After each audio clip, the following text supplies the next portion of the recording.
اگر عمران خان صاحب ریاست مدینہ کے دار ہیں اور کہتے ہیں کہ صداقت اور امانت جو ہے ان کا بنیادی اصول ہے، تو آ کر توشہ خانہ سے لی ہوئی چیزوں کا جواب دے دیں اور کہیں کہ میں نے قانون کے مطابق حاصل کی ہیں۔ عدالتوں سے بھاگنا یا فرد جرم سے بھاگنا،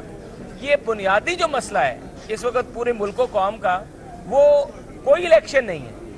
وہ کوئی امریکی سازش نہیں ہے، وہ کوئی حب الوطنی نہیں ہے، صرف اور صرف اپنی چوری چھپانا ہے کہ جو چیزیں توشہ خانہ سے ریاست مدینہ کے دعوے دار نے ہتھیا لی ہیں اور اپنے گوشواروں میں ظاہر نہیں کی، وہ چیزیں ان کو پتہ ہے کہ ان کے خلاف ایک بہت بڑا ثبوت ہے، اور کرپٹ پریکٹس کا جو جرم ہے الیکشن ایکٹ کے نیچے، اس سے وہ بچ نہیں پا سکتے۔ اب جب ان کو پتہ ہے کہ میں بچ نہیں سکتا،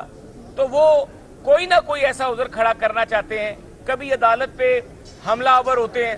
کبھی عدالت کے بیچ میں لشکر لے کے جانے کی کوشش کرتے ہیں، کبھی جج صاحب پر دباؤ ڈالنے کی کوشش کرتے ہیں، کبھی اپنی حاضری کی استثناء کی درخواست دیتے ہیں، کبھی کہتے ہیں کہ عدالت کو ایک عدالت سے دوسری عدالت میں شفٹ کر دیا جائے، کبھی کہا جاتا ہے کہ میری ٹانگ پہ پلسٹر ہے، میں پیش نہیں ہو سکتا۔ اکتوبر سے یہ فیصلہ جو ہے یہ کیس چل رہا ہے۔